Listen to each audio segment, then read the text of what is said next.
ꯑꯩꯒꯤ ꯑꯣꯏꯅꯗꯤ ꯇꯁꯦꯡꯅ ꯅꯦꯄꯤꯌꯔꯁꯦ ꯑꯃꯇꯪꯅꯦꯅ ꯈꯟꯖꯔꯨꯕꯅꯦ ꯑꯗꯣ ꯇꯁꯦꯡꯅ ꯏꯌꯥꯝꯕꯒꯤ ꯁꯤꯗ ꯂꯥꯛꯄ ꯃꯇꯝꯁꯤꯗ ꯇꯁꯦꯡꯅ ꯀꯔꯝꯕ ꯅꯦꯄꯤꯌꯔ ꯊꯥꯔꯒꯗꯤ ꯀꯔꯝꯕ ꯂꯥꯏꯐ ꯁ꯭ꯇꯣꯛꯇ ꯍꯦꯟꯅ ꯀꯥꯟꯅꯩ ꯏꯁꯥꯒꯤ ꯑꯣꯏꯕ ꯄ꯭ꯔꯗꯛꯁꯟ ꯄꯨꯊꯣꯛꯑꯒ ꯏꯁꯥ ꯆꯥꯖꯕ ꯑꯐꯕ ꯆꯤꯟꯖꯥꯛ ꯄꯨꯊꯣꯛꯄ ꯄ꯭ꯂꯁ ꯑꯩꯈꯣꯏꯅ ꯑꯍꯦꯟꯕ ꯃꯣꯔ ꯄ꯭ꯔꯗꯛꯁꯦ ꯄꯨꯊꯣꯛꯑꯀꯥꯟꯗꯨꯗ ꯑꯩꯈꯣꯏꯅ ꯁꯦꯟꯊꯣꯛ ꯂꯝꯕꯤ ꯑꯃ ꯑꯣꯏꯅꯕꯒꯤꯗꯃꯛꯇ ꯑꯩꯈꯣꯏ ꯆꯪꯁꯤꯟꯃꯤꯟꯅꯕ ꯑꯗꯨꯒ ꯑꯩꯈꯣꯏ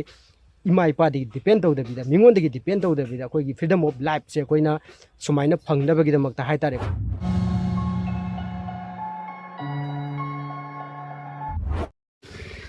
खुरुमजरी इरेचा मैम पुनमक मैम आई मिलन सपमचा अदो मैम ngasi che awang semai brother ko lai ado brother in detail do ma'am dam tang thamni ꯑꯩꯒꯤ ꯃꯤꯡ ꯉꯥꯔꯤꯌꯥꯟꯕꯝ ꯁꯨꯔꯦꯁ ꯇꯁꯦꯡꯅ ꯍꯥꯏꯔꯒꯗꯤ ꯏꯌꯥꯝꯕꯒꯤ ꯐꯦꯁꯕꯨꯛꯀꯤ ꯄꯦꯖꯇꯒꯤ ꯂꯥꯛꯆꯕꯅꯦ ꯀꯩ ꯍꯥꯏꯇꯥꯔꯦ ꯐꯥꯔꯝꯒꯤ ꯇꯁꯦꯡꯅ ꯃꯆꯤꯟꯖꯥꯛꯇꯣ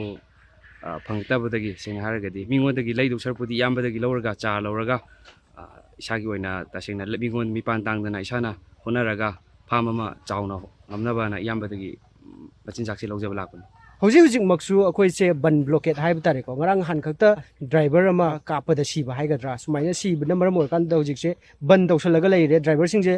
चटपीदबको अदुदुना लाइव स्टॉक फार्मिंग की मचिनजा ओइगदुरिबा सिंसे मपालदगी अखोइना कमर्शियल फीडिंग जिंगजिदा अखोइना डिपेंड तौरगा लैरिबा पोटसिना मरम ओरकान द अखोइगी सेंदोंग ओइगदुरिबा पोट हाइ तारेको मसी सिंसे कमर्शियल फीडिंग जिंगजिना लोइना महुचिलकान द अखोइसे सेंदोंग अमा लैतबा अदुगा सिगी पोटसिदा अखोइना इसा इसाना होनजरकान दुदा सिगी हाइरिबा नेपियर मखल मखल एनी लाइव स्टॉक त पिजबा याबा अदुगा मागी चानबा नेपियर सिंसे थारबा मतुंगदा अखोइ यूथ सिंजेना कानबा लौबा ngamnabagi damakta mayam aina sangjanjarekliba thangjanjariba khongthangsida अखोइगी यूथ सिंगना सपोर्ट तौबा अदगी यूथ सिंगना लेप्तना अखोइगी सोमदा माइ उनजलकपा हाइबा तारेको सिगी मतangsida सु ब्रदरना वाहै अमैना थम्बिरम तसेंना अमरोमबदी यामन हाइजे अखोइगी दमक्ता इसागी इकोनॉमी से पान तांगदना अखोइ इसाना चकदबा पैसा मैमदो अखोइना कंसे तारगदी अखोइगी करि हातारे सेनोंगजे मिंगोदा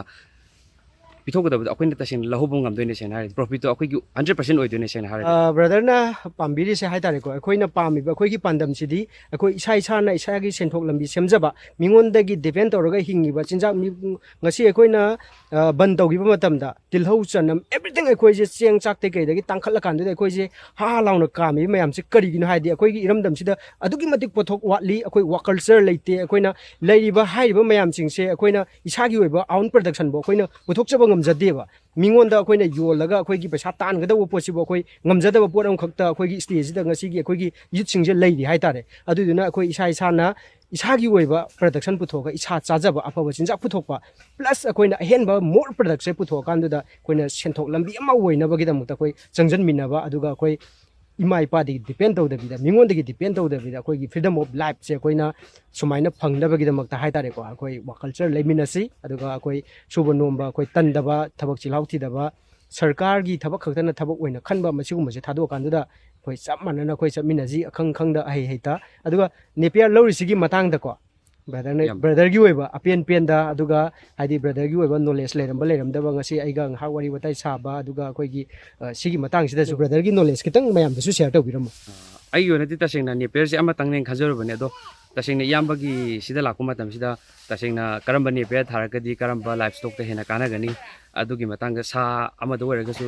ꯁꯟꯗꯅ ꯀꯔꯤ ꯊꯥꯒꯅꯤ ꯀꯔꯝꯕ ꯅꯦꯄꯤꯌꯔ ꯄꯤꯖꯒꯅꯤ ꯉꯥꯗꯅ ꯑꯗꯨ ꯀꯔꯝꯕ ꯅꯦꯄꯤꯌꯔ ꯄꯤꯖꯒꯅꯤ ꯍꯥꯏꯕꯒꯤ ꯃꯇꯥꯡꯗ ꯏꯌꯥꯝꯕꯗꯒꯤ ꯂꯣꯏꯅꯃꯛ ꯅꯠꯇ꯭ꯔꯒꯁꯨ ꯈꯔ ꯃꯈꯩꯗꯤ ꯏꯌꯥꯝꯕꯅ ꯑꯗꯨꯝ ꯑꯩꯈꯣꯏꯗ ꯒ꯭ꯌꯥꯟ ꯇꯥꯅꯅꯕ ꯑꯗꯨꯃꯗꯤ ꯇꯥꯛꯄꯤꯔꯁꯤ यूसिंग अखोइ सुंसोइ सोइदना नेपियर थामिनसी अदुगा अखोइ लाइफ स्टॉक फार्मिंग द माइ वनसलगा अखोइ सक्सेसफुल ओइबा फार्मर मम ओइमिनसी हाइबा वाइसे हाजरगा मतangsida वीडियो लेसन जगे